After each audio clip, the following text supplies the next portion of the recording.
2. Et encore une fois, elle est objective, ma question. En mars dernier, la Commission électorale indépendante a distribué à tous les partis politiques la liste électorale, actualisée en décembre 2024. Vous l'avez reçue, le PPACI a reçu cette liste. Tout à fait. C'est une question de principe que je vous pose. Hein. Tout à fait. Pourquoi ça pose problème que cette liste, pour le compte de l'année 2025, soit actualisée en décembre, alors que ça ne vous a pas posé de problème qu'elle ait été actualisée en décembre 2024? Vous avez compris ma question? Oui. Où est le problème si on actualise la liste électorale actuelle en décembre 2025, si ça n'a pas posé problème qu'on l'ait actualisée en décembre 2024? Bon, parce que d'abord, nous sommes en année électorale.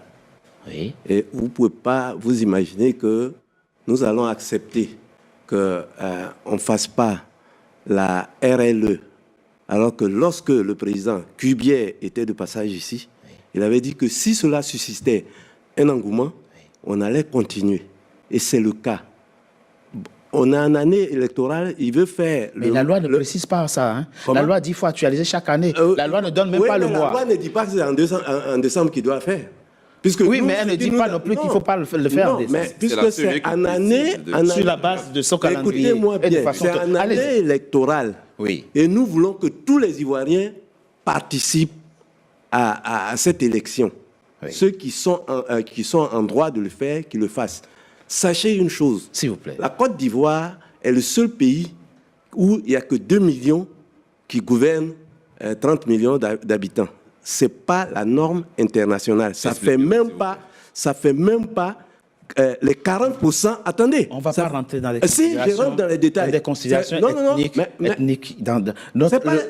Pourquoi vous parlez de 2 millions qui gouvernent? Laissez qu'il s'explique. Vous voulez parler de quoi? Non, quand je parle de 2 millions, je n'ai pas dit un groupe ethnique. Hein. Mais expliquez-vous. C'est 2 millions de quoi? 2 millions d'électeurs.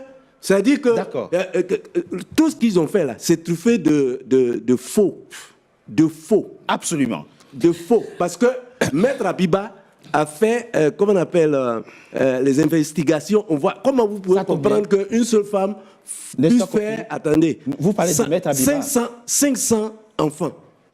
Vous parlez de Maître Abiba, et bien, écoutons ce que dit Maître Abiba. Voilà.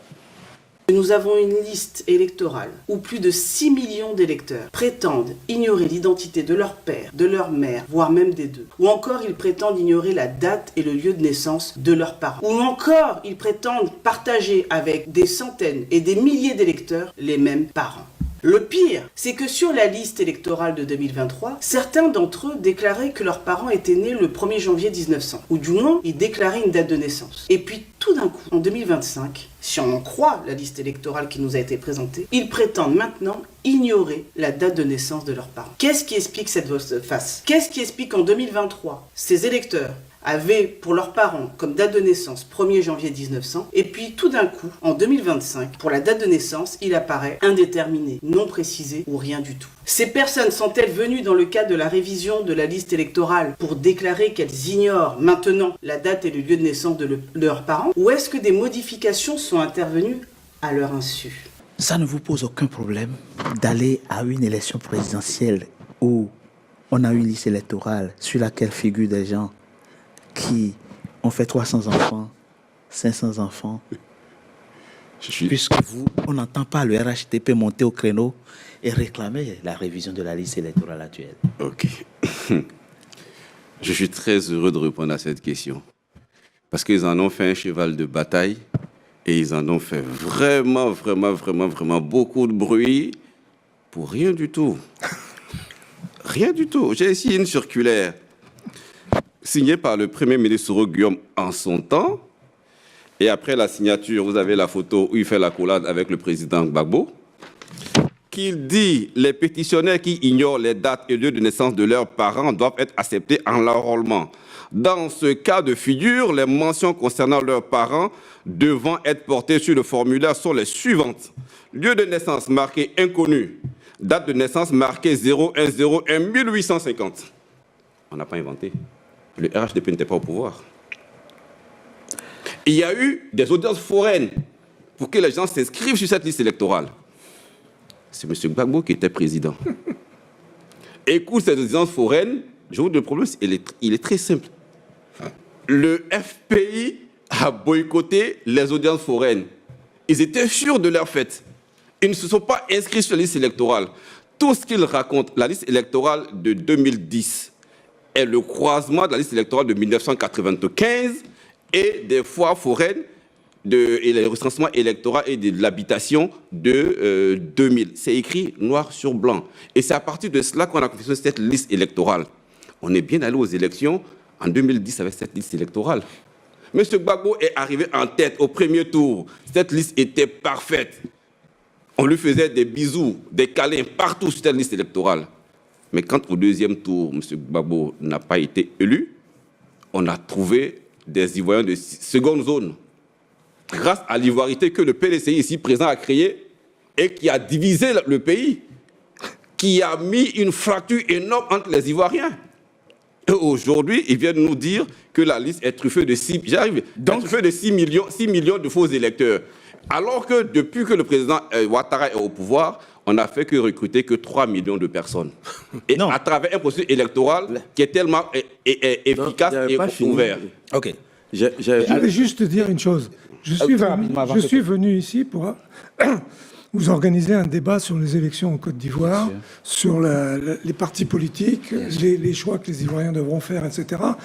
Et j'assiste à un grand guignol sur cette histoire de liste électorale. C'est vous qui êtes rigolo. Non. Je ne vous ai jamais interrompu. Je ne vous ai jamais interrompu. S'il vous plaît. S'il vous plaît. Je vous ai jamais interrompu. Je vous ai jamais interrompu. Vous n'avez aucune prérogative de répondre. C'est pas une injure, c'est une constatation. Vous répondez si vous continuez. S'il vous plaît. Monsieur, vos turpitudes sont là devant vous. C'est vous qui avez signé. Là, vous répondez à côté de la question. Je ne réponds pas à côté de la question. On les laisse finir, on va garder le cadre de la préséance et puis on va... Comment se fait-il qu'une femme peut avoir 500 enfants? Et vous dites... Mais pourquoi est-ce que pendant le contentieux, vous ne prenez pas... Vous ne me coupez pas. Vous ne me coupez pas.